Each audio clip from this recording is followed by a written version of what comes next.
fun. So, because you had to break this land, it had to be broke.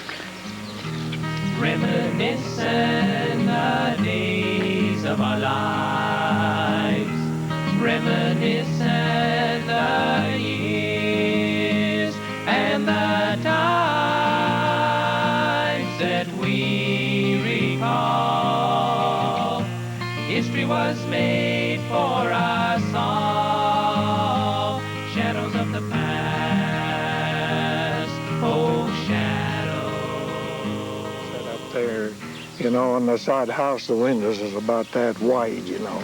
I used to set up there. And the years, and the hours, and the minutes move quickly by, and the days fade away, and the moment never to be revived. Shadows of the past, oh shadows. Well, there's no paving anywhere. No such thing as a gravel road around McCook or even in the country. And the street right here is just that we have shared. Memories of life. Oh, the wisdom we've gained is grand.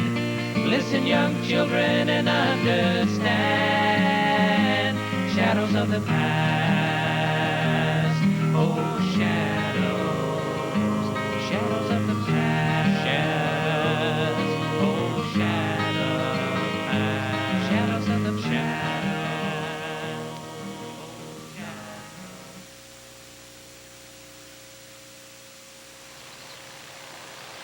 Each of us touch many lives in a lifetime. Our own lives are enriched by being touched by others. My name is Bill Watson, and my life was touched by the personalities and recollections of the 14 men and women that were interviewed for this program. These people grew up with the 20th century in southwest Nebraska. They grew up without the modern conveniences that we take for granted. They built their homes, went to school, were married, worked and played with the same zest and love that we see in our best people today. Let me introduce these men and women to you. Harry Thorndike, 87 years old, and his wife Ada, 88 years old, are living in Cambridge, where Harry retired from operating his general merchandise store. Both enjoy being together and visiting their children. Adolph Tuman, a retired banker from Trenton, is 89 years old, now living at the Heritage Plaza in Cambridge. He enjoys reading and renewing old friendships. Josie Hines is 105 years old. She lives at the Muse Good Samaritan Home in Arapahoe. Quilting is a favorite activity for Josie. She also plays the organ for Sunday church services. Alice Stieber lives alone in Cambridge. At the age of 94, she keeps house and enjoys working in her garden. Playing her grand piano is one of Maud Lee Butler's pleasant pastimes as she resides at the Heritage Plaza in Cambridge. Maud Lee is 90 years old. She was a sister-in-law to the late Senator Hugh Butler. Lois Shiflett, 77 years old, farms north of Cambridge with her daughter. She finds pleasure being with her great-grandchildren. Dow Newcomb, 89 years old, is a retired farmer. His wife, Pearl Newcomb, 85 years old, is a housewife. They now live in Cambridge. Dow likes to work in his yard and garden while Pearl enjoys crocheting and taking care of her plants. Another resident of the Heritage Plaza in Cambridge is Carl Seebecker. He is also a retired farmer. He is 87 years old. At 81 years, Josephine Trosper lives alone in Cambridge, belongs to many clubs, plays the piano, reads, and participates in church activities. Leonard Eubanks is close to celebrating his 85th birthday. He still farms north of Cambridge. He likes to work in his shop and tinker at fixing things such as engines and tractors. Mrs. Harry Strunk, 86 years old, has been active in the operation of the McCook Gazette newspaper, of which her late husband was the publisher. She lives alone in McCook, where she continues to take an active part in the McCook Gazette as co-publisher with her son, Alan D. Strunk.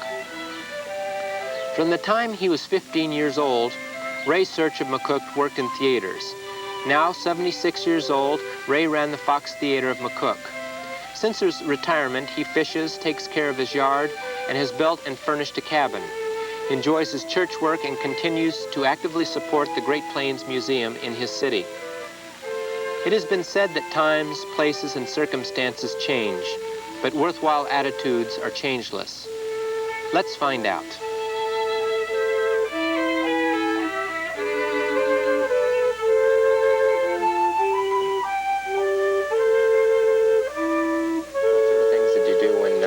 Feeding the stock. Were there any activities, say, that you children did? No, there wasn't. When the kids, we lived quite a little ways apart, and every time why we'd have a little doings, or they always would have a Sunday school. That was one thing. We were pretty lucky in this locality. We had a Sunday school that we could attend, and that helped a whole lot. Were there many churches in the area when you first? No, there wasn't any churches close to us. The Soul Sleepers, have you heard of them? The Soul Sleepers. Soul Sleepers is the name of them. When the schoolhouse was down here, why, they used to, I went to Sunday school there every summer because they would teach Sunday school there, and then they'd have meetings every so often and everything. I went to that. I used to remember my folks had the barn and milking down south and kind of in the canyon, you know, and at night I could sit up there, you know, on the side house, the windows is about that wide, you know. Mm-hmm. I used to sit up there and watch for them to come back from milking. Did you have any trouble with the cold or the heat in those sod houses? No, not that away, but I can remember when they used to get some awful hard rains. And, you know, the roof, the sod house had sod for a roof on it. Had boards and then sod on top of that. And, you know, when it rained a lot, that got pretty heavy. And I know my dad had to get some stuff and brace the roof up so to hold it out. We had a big dugout in the bank, you know. I mean, a big one. So that there was 4 bedrooms, and then they dug a back in under there and made a cellar for to keep their milk and butter. And we lived over there until 87 when they started. Then's when they started to make our sod house, this sod house that's here. In 87. But they got here in November and you couldn't work. They couldn't break sod then and start a house then, see. So they had to live with grandpas until spring of 87. Then's when that sod house and sod barn was built. Did you have any trouble with animals, snakes or fleas or anything? Yes, it did. They used to have under the eaves of the house sod, you know, there'd be places like that between the boards and the sod. And birds would make nests up in there, and some of our neighbors had 2 neighbor friends that we used to play with each other a lot, and they'd come over and we'd reach up in under the eave there and get them nests out. And a girl was older than us 2 boys, and she'd do that, and she put her hand on a snake one time. Didn't get bit, though, did she? No. I bet you got out of the way pretty quick. Yeah, we didn't do that anymore. Oh, I had to take care of the horses, milk 2 or 3 cows, and general chore work, feed the hogs, and also feed the cattle when it was wintertime. What was it like during winter in those early days? Well, we had some pretty tough winters, a few of them. And then we had some awful nice winters. But when it was bad because none of the roads was open like they are today. They was out to the prairie and gates open to go to town. And we had to go about 4 miles before you run out of public road, before you run into a public road to go to town. And What was it like being the daughter of a judge? Well, you got in on a lot of secrets, I guess, that you didn't dare tell. I learned at an early age that that there were private things and there were things that you could talk about. Did that sort of, was that awfully difficult for a young girl to keep quiet at that time? Or? Well, at times, but then we had pretty well drilled into us. About a 100-foot tower on the front of it, and it had a clock in the tower that had a face on the south and the east and the north. And it had a bell that struck every half hour, just like, and the clock was powered by weights, just like a big cuckoo clock. And my brother and I, we had the job of winding this clock once a week. It was a 6 to 7 day clock. And to wind it, these weights, I presume they weigh between 600, 800, maybe 900 pounds. And we'd go up into the top of the tower, and they had winches, one for the action and one for the bell, just like a cuckoo clock. And we'd go up there and we'd run off each side of the big crank, and we'd crank those weights. The weights went from the top of the tower down in about 20 feet underground, right through the tower.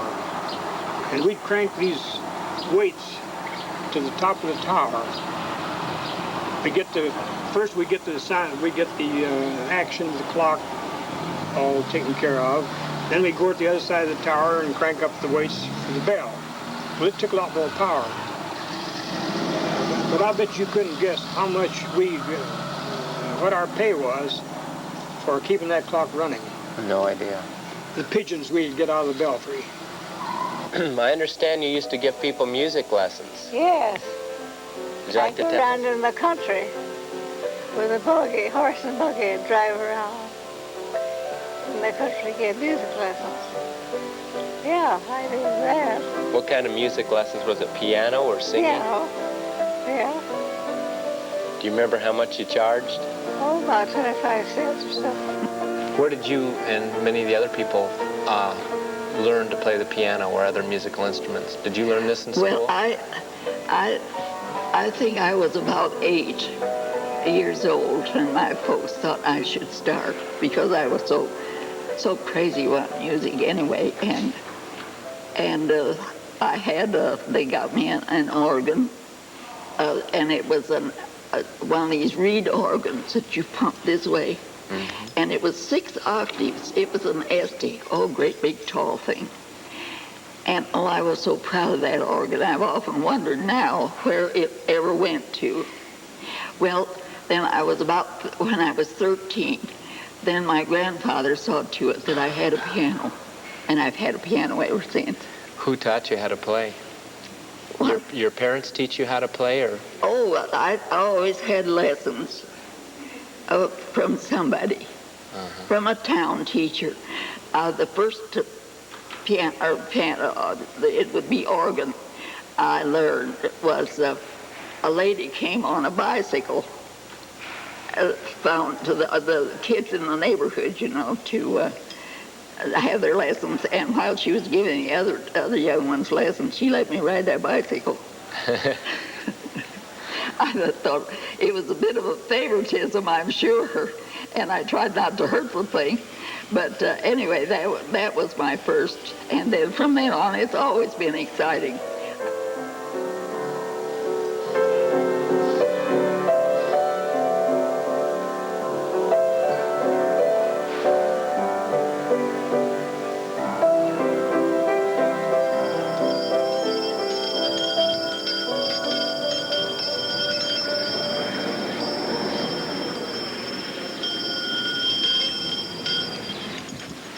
Well, Bill, what kind of a boy was you in school?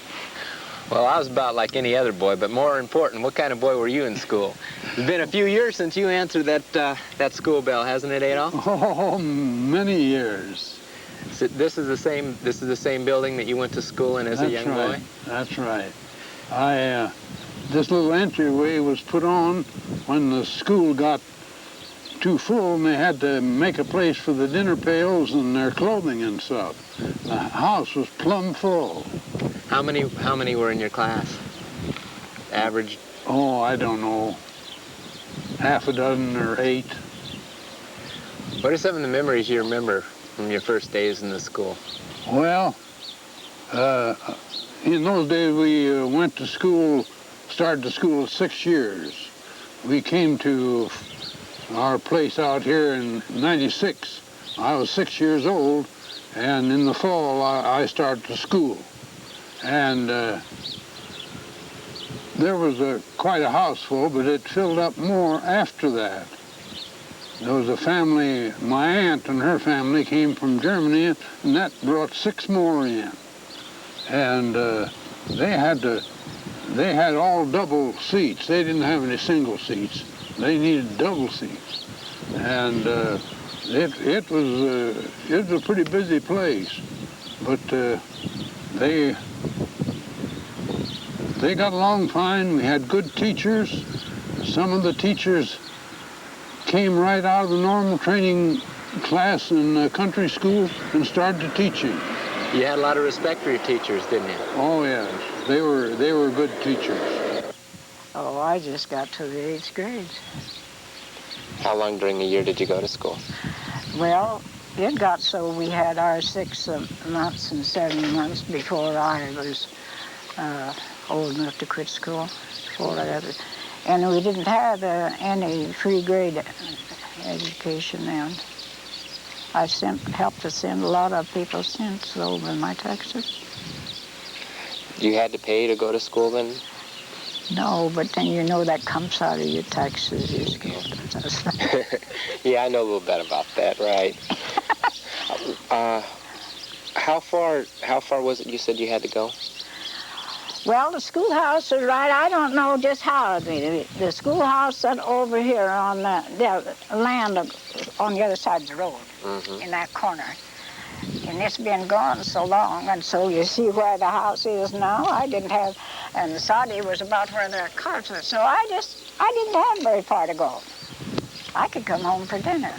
A lot of the kids had to come a long way, though, didn't they? Oh, yes, the Taggart girls who lived way up in the northwest corner, yes, up there, that way, northwest corner, and they had a long ways to come. It was about 2 miles.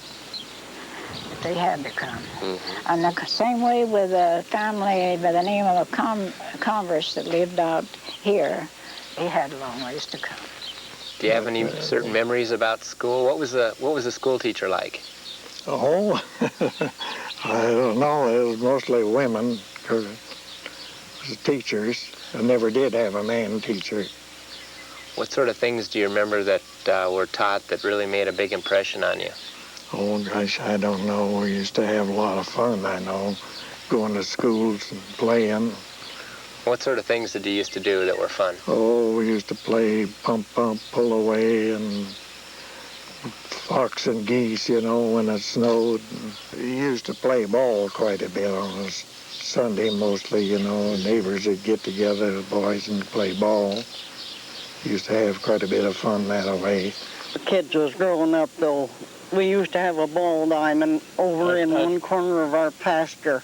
I bet there'd be 100 people come there on Sunday afternoons to that diamond. Well, then the young folks would all come over to our place. Maybe they'd be about 40 young folks out there in the yard just having a good time. That's what I like about it. My kids never had to go to other towns. That's right up there. There were so many young people, they come there to our place. Of course, I always tried to have cake or something, pie or something, That was for them all to eat. They always like to come to our place, and that's one thing I'm happy that is about. one of the balls. Right out there on our place, that's where it was. Yeah, every Sunday they'd all come over there. Then Our biggest excitement was reunion and 4th of July as kids. We always looked forward to 4th of July and also the Veterans Reunion at Cambridge. And more so on account of the mill pond there at Cambridge. Lake Livonia? Lake Livonia, that's right. And in the wintertime, there was plenty of sport there of skating. There was skaters there from everywhere.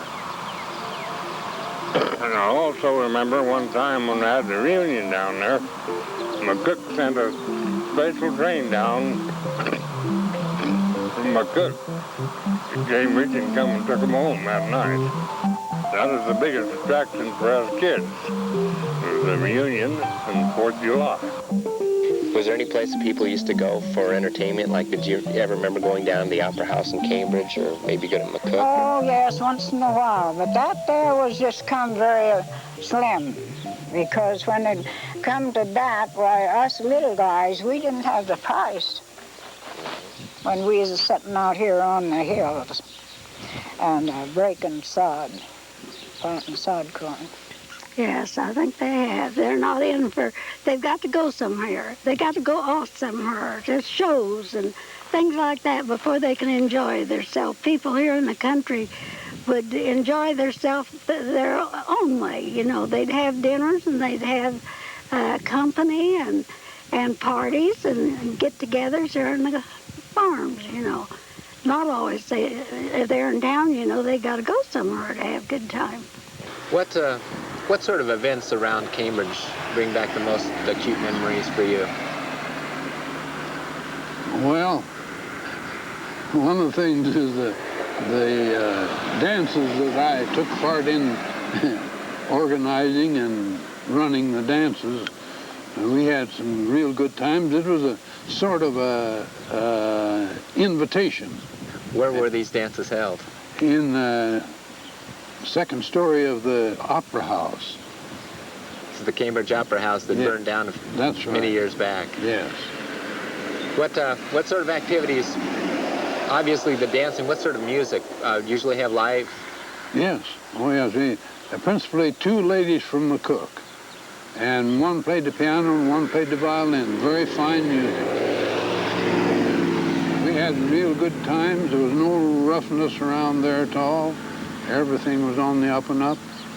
Sometimes somebody'd come in that wasn't invited, but if he conducted himself all right, why, okay. Well, I used to work on the stage at the Temple Theater. That was down here in the next block. And there was an old stock company. I wouldn't say it was an old stock company, but it was a stock show, stage show. We'd have them 5 or 6 times a year. And one of the nice people that I met and worked with on the stage was old Doc. You remember Doc? You know Doc of Gunsmoke? Yes. Milburn Stone. He's one of my old friends. Oh. And I worked on the stage a lot with Doc. And there was a lot of old stars. They're all gone. Most of them are gone now. Mm-hmm. Sally Rand. I was managing Fox Theater over here, and I brought Sally Rand in to put on a show.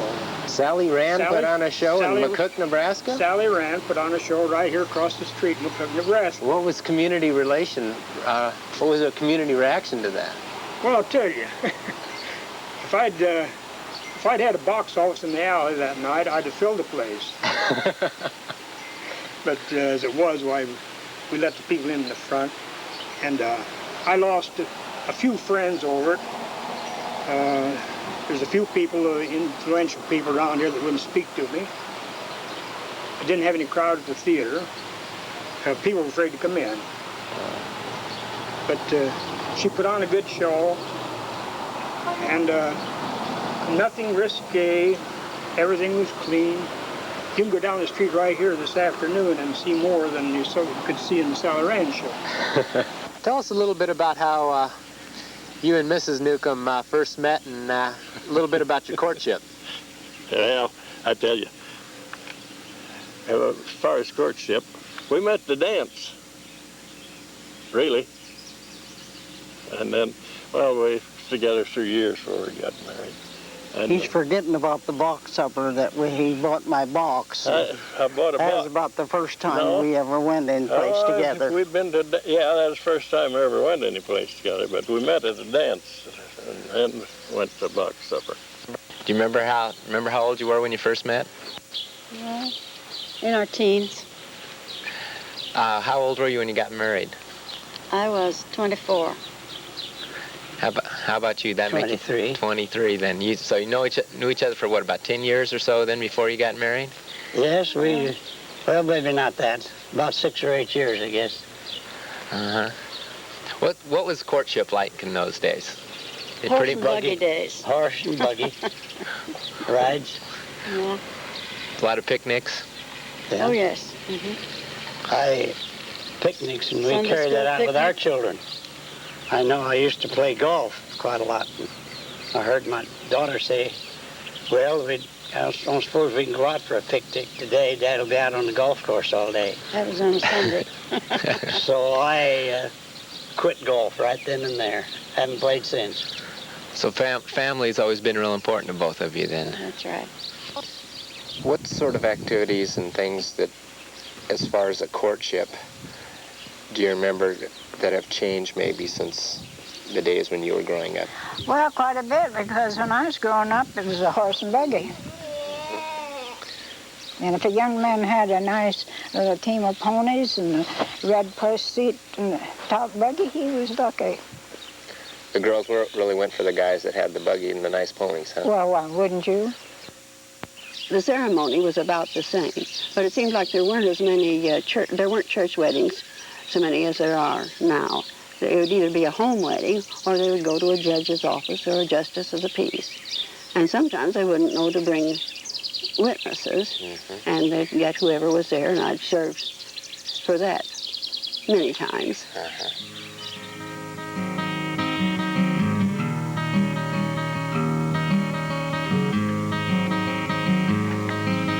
Social life, activities, fun, and games were all a part of those wonderful years.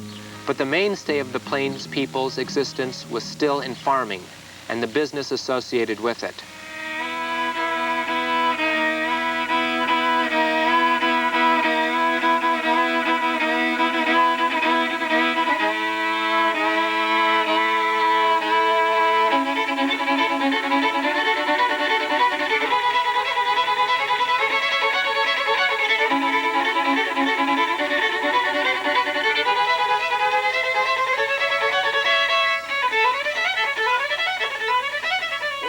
For the farmer in the early days back here, do you remember? Was it a pretty hard life? Were the crop prices good? Do you remember your dad talking about that much? Oh, he sold lots of corn for 10 cents a bushel. You don't believe that, do you? You know, I believe it now. I'm not going to argue with you again. What were the farmers? And you know, we was awful lucky if we got 50 cents for wheat. That's when I was a kid. What were the farmers' attitudes? Did that sort of... Oh, they didn't. Nowadays, these folks don't know what work is. They fly off the handle and everything. But then men that settled this land up didn't. They kept their cool.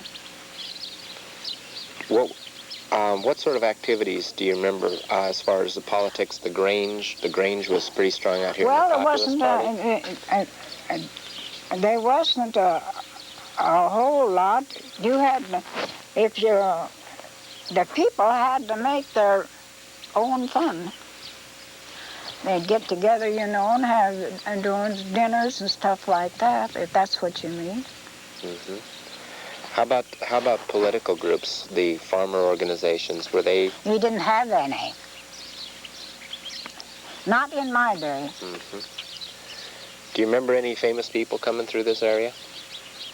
Oh yes, there's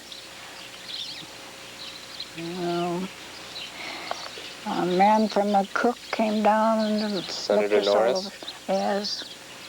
He came down and talked. Do you remember what he said or what he was like? Oh, no. I don't dare to say what I want to say. We drove the cattle from Lebanon to Cambridge. And there was one old cow they didn't think would make the trip. So I hauled her in our truck. Now, our truck didn't have any cab on it at all. It was that older model. And so they put her in and tied her to the front of the truck. And she had her head over me and was slobbering all the way to Cambridge. So we stayed overnight in Cambridge. And then I think I brought the cow on out here, and they drove the cattle out. And a terrible storm came up, one of our spring blizzards. And we didn't get back to get the rest of our things for a week. But we found the chickens just okay. They hadn't had feed or water or any attention. We thought they'd probably all be dead, but they made the trip then on up here. You showed me also an interesting piece of gear that you don't see too often anymore. Would you like to tell me what this is? Well, now this was a hook they used to harvest their corn. It's a left-handed hook because Claude was left-handed. They'd put a outing flannel mitten on, they wore it, and put this over it. And they'd pick up the ear of corn and take the shucks off with that, rip them off, and throw the ear into the wagon that was going down the field with a team of horses. They had to be kind of gentle or used to it. And on the opposite side, they had a higher board. They called their bang boards, and they'd hook this over the shucks and snap the corn and throw it into the wagon. And they guess so they could just walk along. They didn't look at anything but just the corn. You'd just hear that bangety, bangety, bang as people going through the field. And then it was put in a crib. They had to unload that night, and it was, well, at noon too, they would if they had their load, and put it in a wire crib, and then the corn shellers came around and shelled it. Or you fed it to your pigs, whole. And sometimes the boys would shuck through the field when they came to school, and maybe even shuck when they went back home. What are some of the things you remember, both of you remember about, say, the sort of customers that would come in the store? Do you think the customers have changed any from the customers of today? Well, I would say this about, as I remember it, a lot of the early settlers lived on their egg money, and they didn't have cream stations. They sold butter, and we just bought butter. And they'd find out how much was coming to them, and they'd get the essential things and say, we've got to save a little so we can get things at the drugstore and hardware. Is this how they made a lot of their payment then? They didn't pay by cash then, did they? Was it like a bartering system? Yeah, they lived mostly on their produce. Then they'd pay off debts when they sold a crop, you see. And it was a little difficult to turn people down. That was my failing, probably, being a little too easy with. If I knew that the family needed things to go to school, their children, why, I just couldn't resist charging it to them. So I lost a lot of money that way. So we had a lot of different ways of payment then, and you got to know all your customers pretty well. I guess that hasn't changed too much here in Cambridge, the town. Later years, they brought wood in to pay their grocery bill when we were down at this store. Oh yeah, Brought in lots of wood. So they brought in wood and butter and eggs and just about anything you could grow out on the farm or get out on the farm then to buy the things from yourself. Eggs were 9 cents a dozen, butter 19 cents a pound, calico 10 cents a yard. Was there anything? Work shirts 49 cents. You don't have any of those left, do you? What? And, I think the big thing that helped farming in one way was transportation. It works every way. Now if a fellow out there breaks down, he can come to town. Well, we used to have blacksmiths around. Some farmer in the country had a forge, one thing and another. But now they can get in the car and they can come to town. Next thing on transportation that I think has helped so much is these trucks. That's a big thing. Well, they go right out there and load a load of cattle. And when they harvest now, there's the biggest change. Last time, well, for years up there, I don't know how long, I'm still interested out there. I've got interest in wheat and cattle and stuff. They come with 2 big combines, and they load that in trucks of 600 bushel or something, and we take it to the elevator at Eustis. store it there or sell it or whatever we want to do with it. Now we used to have to scoop that in the bin, scoop it out in the wagon, and then drive the team in town. But I kind of enjoyed that. I used to kind of like get that load of wheat and start to go to town, visit along the road or something, you know. So that's one thing. And then the amount of acres that they can farm, that's the biggest thing. We've got fellas up north of us there that's farming 20, I believe they said 2,600 acres of corn this year. Well, gosh, we used to, if we could, well, listing with a single row lister, we used to figure if we got 8 acres a day, we was doing a pretty good day's work. So that's it. That's a big change. That's a big change. Just the news pretty much comes to you now? Well, it does, and the newspaper business has changed so in these years. We use the telephone a lot, and people do that, and people come in more. So we don't report just for personals like we used to. Everything now is stories, it seems. So in the old days, then they would just have like personal news items and. Once in a while there would be a big story break, but not like it does now. Well, I remember crop failures. I remember that very distinctly, and I remember very good crops. I remember the last year I was on the farm, I shucked corn, and corn was tough to pick. And one day, I gathered 70 bushels of corn. Going back a little bit before the Depression days, let's talk a little bit about probably one of the first major national crises in your lifetime was the involvement of the U.S. in World War I, our first major venture overseas. Do you remember the overall view of the people around here, how you personally felt as we started being drawn into that war? Well, of course, what brought it on was the U-boat, the German U-boats that are destroying our fleet and our transportation. And they were pretty upset about that. They didn't have any love for the Kaiser and his ilk. You mentioned that you had relatives from Germany, and this is a predominantly German area as far as the immigration. Was there still strong loyalty to the United States at that time, even though German was probably the greatest ethnic group in this area? Well, there was only just one here and there that was in sympathy with Germany. And the rest of them, if they were, they shut their mouth. But I don't think there were very many. I don't think there was. My folks were both born in Germany and came to this country. Well, I don't know if World War I, everybody was patriotic. Our men were leaving, and I didn't have to be in it. I was a little young, but most every person was patriotic. It was about the time you got married. I remember you said you were married in October. Yeah. So World War I had already. I wasn't in World War I. At that time, they had rationing came on, and I was on the county rationing board.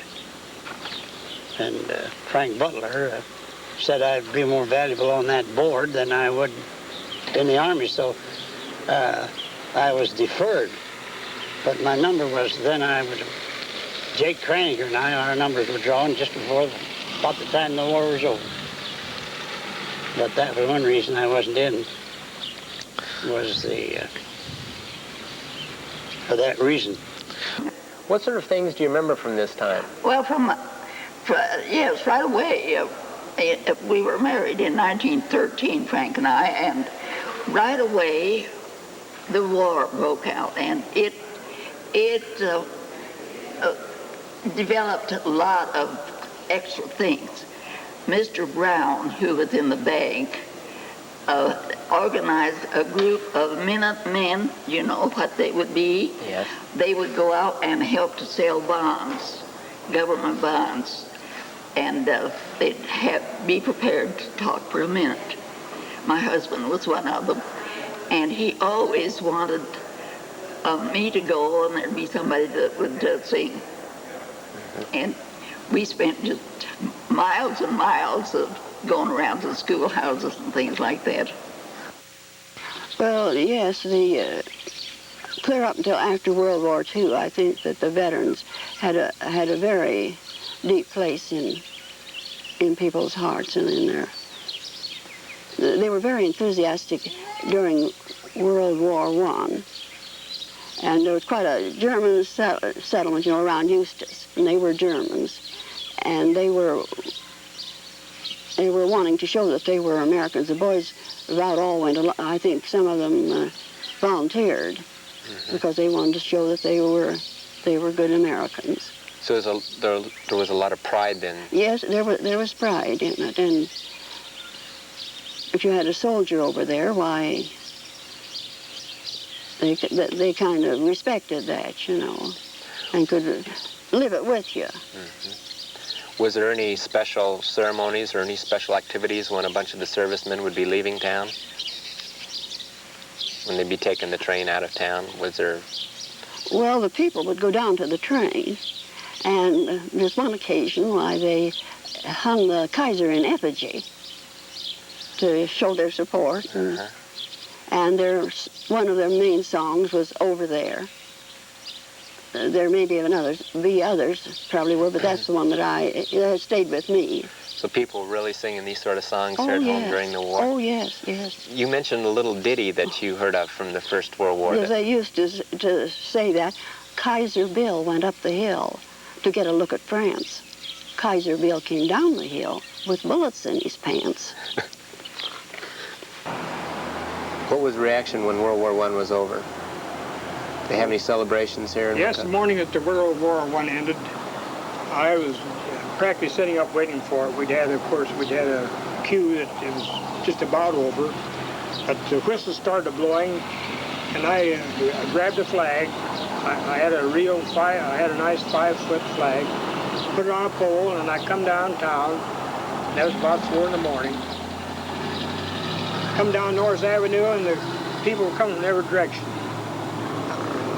Not a huge crowd, but I presume there was probably 150. And we started marching up and down the street with the flag. We started to fire down the corner of Norris and C Street, a big bonfire right there in the middle of the street. Of course, no paving, and it didn't bother anybody to have a fire. But we started to fire. Then we formed a parade, and we turned this corner, went over, and we got the mayor out of bed, made him come down, and he come down and marched with us. We built up the fire some more, and we had a huge fire. And a lot of the businessmen of the community come down and joined us. And a lot of shooting, a lot of noise. Is that pretty typical, the way Nebraskans celebrated events? I think everybody celebrated that way. But everybody was patriotic. And then after the armistice in 1918, then you came back, and you came back to farming. Yeah, and you know, there was an awful lot of them come back from overseas, you know, and was discharged. And us truck drivers, there was just a very few of us left. And by gosh, they kept a holding us there just so the officers could have a job. Yeah, a few officers. I didn't get home till, I think it was the 22nd of May, 1919.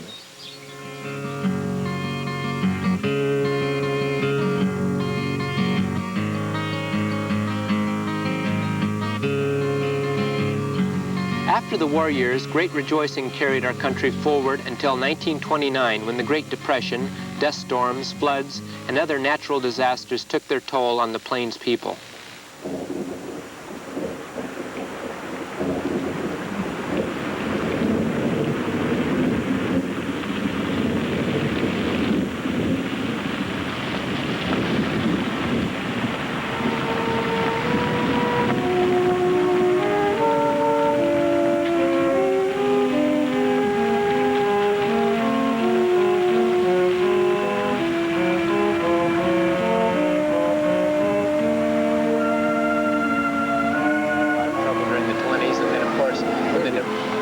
Depression hit, yes, that's when the farm market really dropped out of farm produce. What was it like being a banker then? What was it like being in Cambridge then?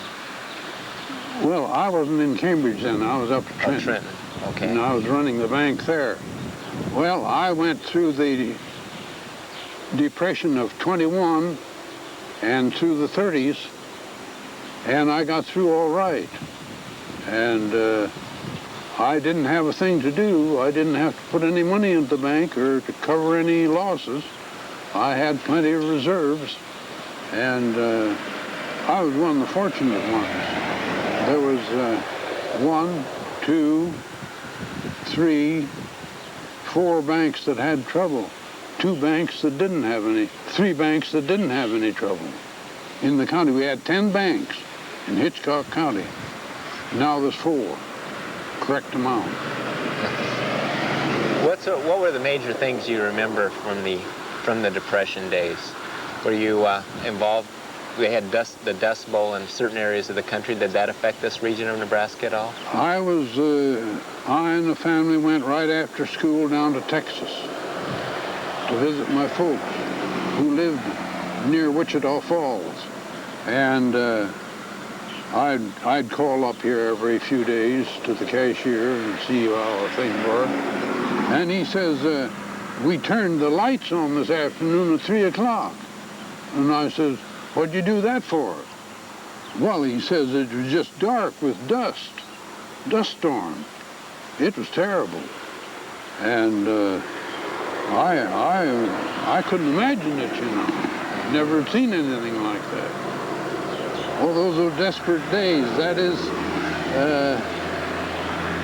I made farm loans for the Federal Land Bank, and I've had several farmers come in and offer me a deed to their farm because they didn't think they could make it. And then I'd talk them into staying, and they come out pretty good. Well, I would say from 31 to 39 was tough years. 8 years of crop failures. A lot of farmers had to leave their farms, and some businesses were closed where the banks wouldn't carry them. Couldn't afford to, possibly. Those were the toughest experience that I ever went through, those 8 years. Well, I'll tell you, a lot of us, those old farmers, they didn't have it very smooth none of the time. To be frank with you. Yeah. But they just put up with it. I bet you wouldn't now. I wouldn't now either. And the years, and the hours, and the minutes move quickly by, and the days fade away, and the moment never to be revived. Shadows of the past, oh shadows.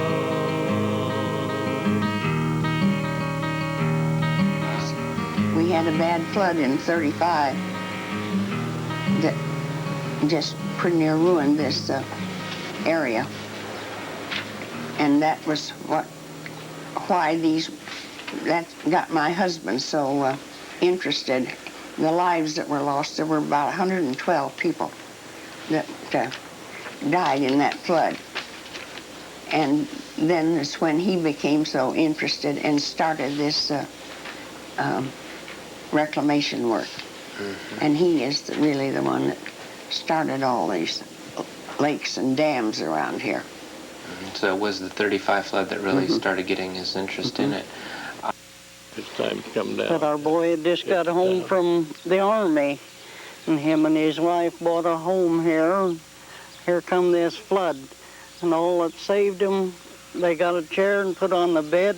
He chopped a hole through the ceiling so they could crawl up in the attic, and they got up there. And then the floor gave away. Everything went in the basement. But they got out alive, but then that was about all. They didn't have any family at that time. Well, a peculiar thing there I remember was we had a toilet in the basement here. It's still there, no doubt. And the pressure was so great that it backed the water up from the river through the sewer system. And somebody wanted something from the store, so I came back to get it for them, and I could hear water running. And I went down there, and it was just like an artesian well. The pressure was so great that I was just forcing that big stream of water out of that toilet. And it was all over the basement. The way we stopped it, I went out, and I remember seeing Ernest Fiddler Plummer on the corner up here by the bank. And he came over, he said, "Have you got a bunch of sacks?" And I said, "Yeah, we got a lot of sacks." And he wound those up and stuck them down there in the thing and stopped it. And then we found the fellow that was in this place right over here, Jim Hammond, I guess it was. Ran the clearing office there a while. And we got a hold of him and took the sacks down there and stopped that because it's seeping through the wall. And that's the main thing about that flood that I remember. I know we had quite a loss down there. I was down here at Decoration Day, and I had my family with me, and we started home toward evening, and I saw that big cloud clear across the west. It looked very ominous. And I told them, I says, we had a detour to make and a steep hill to go up. I says, now if I can make that hill before it starts raining, I think we can get home. And we made it. And we went to bed, and as soon as I was in bed, it started to rain. But then I went to sleep, and I never realized until I went downtown, looking south down the road right straight, there was a house went across the street road. And 3 people perished in that house. And I never had such a helpless feeling as I went up on the north side on the hill, and I knew there were people, my friends, down there, and I couldn't do one thing for them. That was the most helpless feeling I ever had.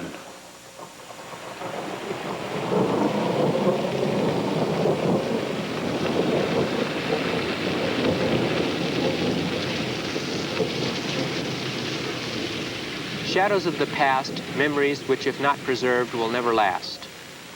Much can be learned about the future if we will only take the time to study our shadows of the past.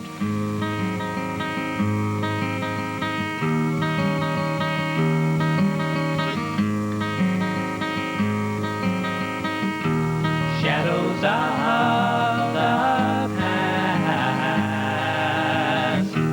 Shadows of the past. Each moment that we spend alive, moments of heartaches and pride, shadows of the past, oh shadows.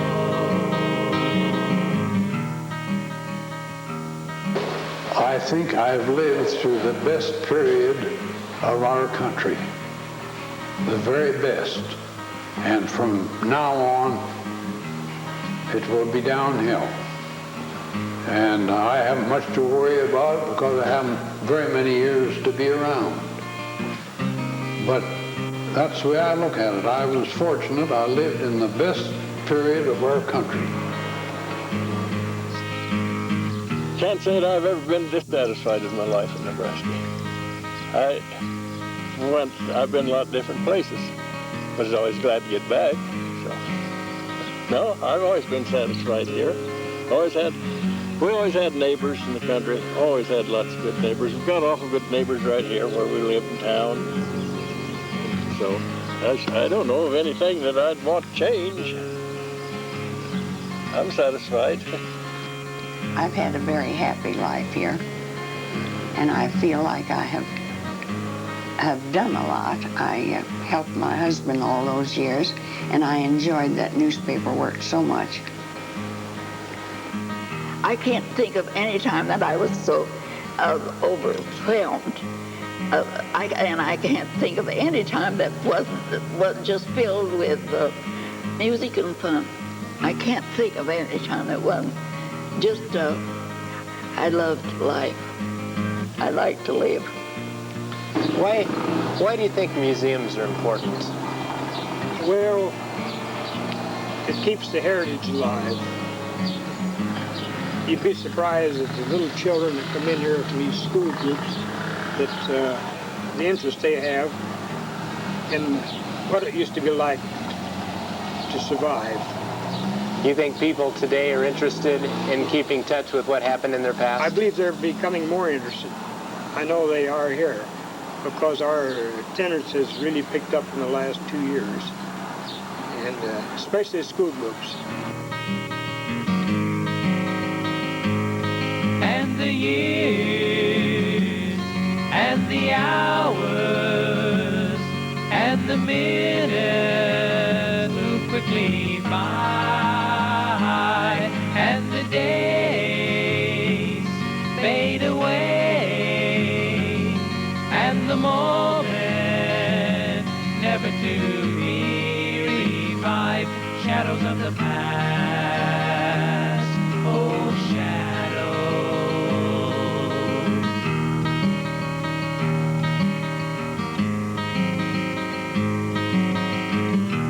memories that we have shared, memories of life, all the wisdom we've gained is grand. Listen, young children, and understand, shadows of the past, oh shadows, shadows of the past, oh shadows, shadows of the past. This program has been funded in part by a grant from the Nebraska Committee for the Humanities, a state-based program of the National Endowment for the Humanities.